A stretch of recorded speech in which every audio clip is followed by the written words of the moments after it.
Hello students, good afternoon. Today I am discuss BSc first year first semester subject chemistry.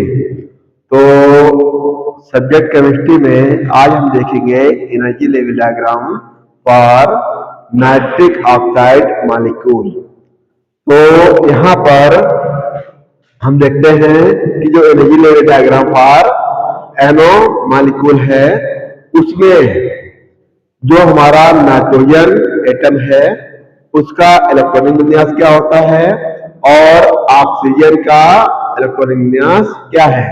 तो nitrogen का electronic विन्यास 1s2 2s2 2p3 है और oxygen का 1s2 2s2 2p4 है। तो नाइट्रोजन के बाहरी कोश में 5 इलेक्ट्रॉन होते हैं जबकि ऑक्सीजन के बाहरी कोश में 6 इलेक्ट्रॉन होते हैं। तो कार्बन और नाइट्रोजन और ऑक्सीजन के टोटल बाहरी कोश में जो इलेक्ट्रॉन होंगे वो कितने होते हैं? 11 एटम होते हैं, 11 इलेक्ट्रॉन होंगे। और जो हमारा नाइट्रिक ऑक्साइड है एनो मॉलिक्यूल है उसके जो मॉलिक्यूलर ऑर्बिटल होंगे उनमें 11 इलेक्ट्रॉन प्रवेश करेंगे या भरे जाएंगे। तो यहाँ पर जो एक हमारा एनर्जी लेवल डायग्राम है उसका मैंने स्केलेटन यहाँ पर बना रखा है जिसमें यहाँ पर 1s का जो एनर्जी लेवल डायग्राम है उसको छोड़ के हम क्या करते हैं 2s और 2p का यहाँ पर डायग्राम बनाया है। तो यहाँ पर ये देखिए 2s का एटॉमिक ऑर्बिटल है तो यहाँ पर हम लिखेंगे atomic orbital of nitrogen atom और यहां पर होगा एटॉमिक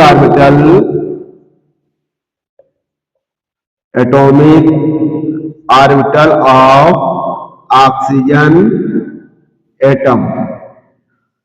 और ये जो है मध्य में इसको बोलेंगे molecular orbital of N O molecule. तो यहां पर जो इस साइड चलेंगे वो क्या है हमारे नाइट्रोजन एटम वो ऑर्बिटल है और ये जो इस साइड चलेगा वो ऑक्सीजन एटम के ऑर्बिटल होंगे। तो यहाँ पर सबसे पहले जो हमारा 2s और 2s तो दोनों में कितने हैं? 2 इलेक्ट्रॉन हैं। तो यहाँ पर 2 इलेक्ट्रॉन हमने यहाँ पर भरे, यहाँ पर ऑक्सीजन में भी 2 इलेक्ट्रॉन है। तो ये जो इलेक्ट्रॉन है इसका नाइट्रोजन का 1 इलेक्ट्रॉन यहाँ से कहाँ आएगा? नीचे बॉन्डिंग मॉलिक्यूलर ऑर्बिटल में यहाँ से आएगा। तो इसको कहेंगे सिग्मा 1s2। इसके बाद 1 इलेक्ट्रॉन यहाँ बचा है, 1 इलेक्ट्रॉन यहाँ, तो ये इसमें जाएगा सिग्मा स्टार 1s2। तो यहाँ पर 2 इलेक्ट्रॉन इस तरह फिल हो जाएंगे। इसके बाद हम देखते हैं 2p जो हमारा नाइट्रोजन है, नाइट्रोजन में 3 इलेक्ट्रॉन है तो ये 2p3 हो गया। और ऑक्सीजन के 4 इलेक्ट्रॉन है बाहरी कोश में तो यहाँ पर 1 2 3 4 तो ये 4 हुए। अब यहाँ पर हमें क्या करना है? ये है sigma 2p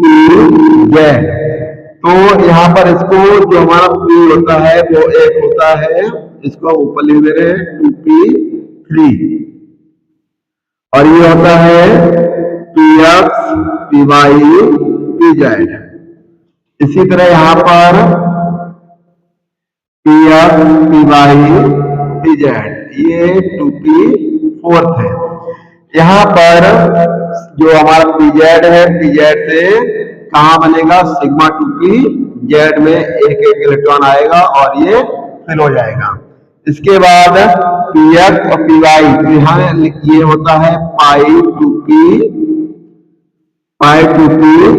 X equal to pi 2p Y, तो पाई 2p एक्स से एक इलेक्ट्रॉन यहाँ से एक इलेक्ट्रॉन यहाँ पर आएगा, क्योंकि इन दोनों की ऊर्जा समान होती है, तो इसलिए इनको बोलते हैं डी जनरेट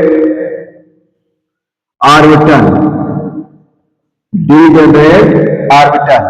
इसके बाद पी वाई से एक इलेक्ट्रॉन यहाँ पर, पी वाई से इलेक्ट्रॉन यहाँ पर, क्योंकि इन दोनों की ऊर्जा समान होती है, इसलिए एक ही कॉलम में दो इलेक्ट्रॉन एक साथ नहीं आ सकते। अगर दो इलेक्ट्रॉन है तो पाई 2p एक्स में एक इलेक्ट्रॉन जाएगा और दूसरा इलेक्ट्रॉन पाई 2p वाई में जाएगा। अब बचा है एक इलेक्ट्रॉन, यहाँ से तीन इलेक्ट्रॉन यहाँ पर आ गए, तीन यहाँ से भर गए। अब ये जो है pi star 2p X equal to pi star 2p Y, और इसमें जो है पाई एक्स से एक इलेक्ट्रॉन यहाँ पर आएगा, इसके बाद यहाँ पर बन लिख दिया, और ये सिग्मा स्टार 2p जेड। तो इस तरह हमने देखा कि ये जो हमारा एनर्जी लेवल डायग्राम है उसमें इलेक्ट्रॉन किस तरह बढ़ते हैं। तो यहां पर आप देखते हैं electronic configuration of N O molecule.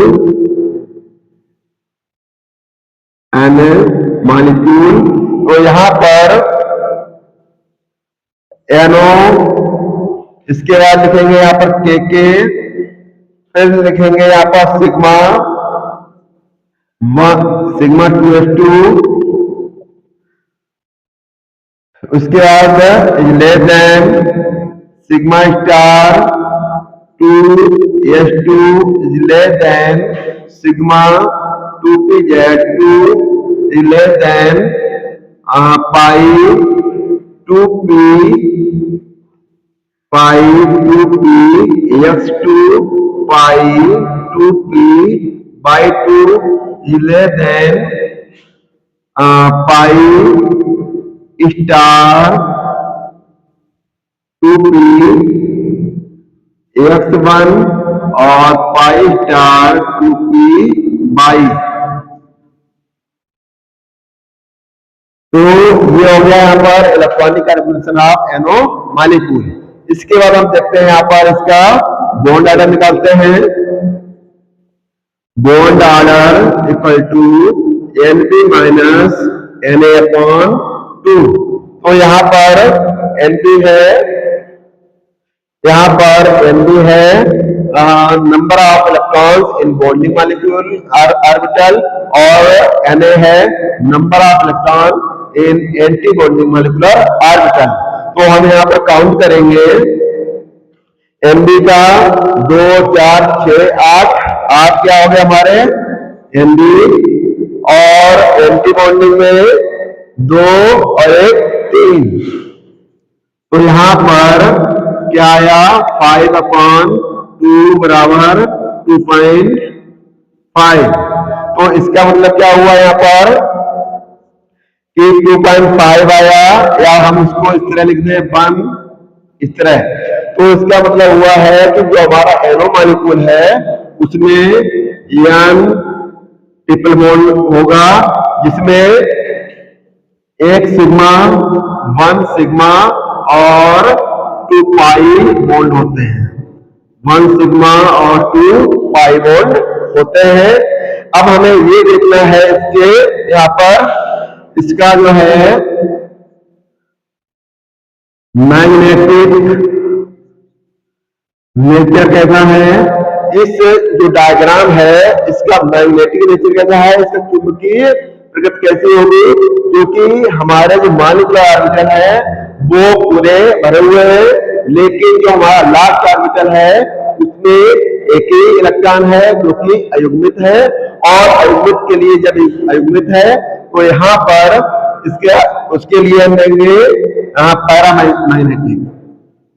Paramagnetic इसका नेचर होगा।